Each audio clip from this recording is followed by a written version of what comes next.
Hello दोस्तों, मैं हूं चंदन सिंह। मेरा यूट्यूब चैनल चंदन सिंह 156 में आपका स्वागत है। आज हम बेसिक नॉलेज भाषा के बारे में जानेंगे।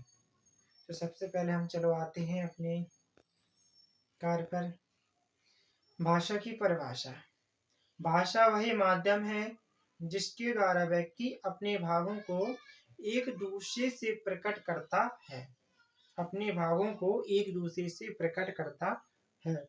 जैसे वह दिल्ली जा रहा है, वह पढ़ रहा है, तो वह अपने भावों को एक दूसरे से प्रकट करता है। भाषा के 3 रूप होते हैं। पहला आपका मौखिक, दूसरा लिखित और तीसरा आपका सांकेतिक होता है। तो मौखिक भाषा किसे कहते हैं? मौखिक भाषा जिसे हम बोलकर व्यक्त करते हैं। जैसे हम आपको पढ़ा रहे हैं तो हम बोलकर अपने विचारों को प्रकट कर रहे हैं। जैसे वह पढ़ रहा है, जैसे हम आपको बोल रहे हैं, हम आपको पढ़ा रहे हैं, ये आपका मौखिक भाषा हो गया। दूसरा है लिखित, जिस भाषा को हम लिख कर व्यक्त करते हैं। जैसे हमने पहले क्या किया, हर एक पॉइंट को लिखा है जो हम आपको समझा रहे हैं, जिसके बारे में हम आपको बता रहे हैं, वो हमने सब इस पर लिख दिया। हम आपको लिख कर व्यक्त कर रहे हैं। जैसे किताबें, उदाहरण में आ जाइए, जैसे कापी हैं, किताबें हैं, न्यूज़पेपर आदि, ये आपकी लिखित भाषा में आती है। तीसरा पॉइंट है आपका सांकेतिक भाषा। देखो, कहा जाता है कि हमारी जो सांकेतिक भाषा होती है वह सबसे पहले भाषा होती है। पहले व्यक्ति बोलना नहीं जानता था, यानी भाषा नहीं जानता था।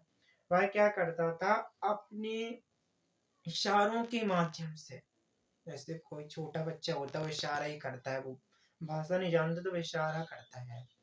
प्राचीन काल में चले जाओ, आदि मानव, वो भी भाषा नहीं जानते थे लेकिन इशारा करना जानते थे। तो सांकेतिक भाषा का मतलब हो जिस भाषा को इशारे के माध्यम से व्यक्त करते हैं। जिस भाषा को इशारे के माध्यम से व्यक्त करते हैं उसे सांकेतिक भाषा कहते हैं। जैसे हम कहीं दूर खड़े हैं मान ली, और आप हमें चिल्ला रहे हैं लेकिन हमें कोई सुनाई नहीं दे रही भाषा। आप चिल्ला रहे हैं लेकिन मुझे सुनाई कुछ नहीं दे रहा। फिर आपने क्या किया, हाथ का इशारा किए थे, आओ यहाँ पर आओ, यहाँ पर आओ। आपने हाथ का इशारा किया है। जैसे मम्मी डांटती हैं, आंखें दिखाना, आंखें दिखाना भी इशारा है। भौं मटकाना, कान मटकाना, हाथ का इशारा करना, ये आपका सांकेतिक भाषा की सांकेतिक भाषा के माध्यम में आता है आपका। भाषा के विविध रूप होते हैं। भाषा के कितने रूप होते हैं? विविध 3 रूप होते हैं। कौन कौन से होते हैं? बोलियां, आपकी जो बोलियां हैं वो आती हैं भाषा के विविध रूप में। परिनिष्ठित भाषा, राष्ट्रभाषा।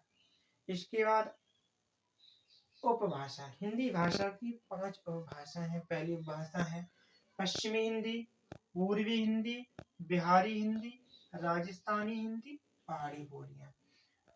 ये सब भाषा के अंतर्गत आती हैं। अगर आपको ये वीडियो अच्छा लगी हो तो लाइक, सब्सक्राइब और शेयर करना है। अब इसके बारे में हम आगे पढ़ेंगे बाकायदा, बिल्कुल अच्छे से, बिल्कुल इनकी एक एक परिभाषा लिखकर। ठीक है, सभी को जय मैया की।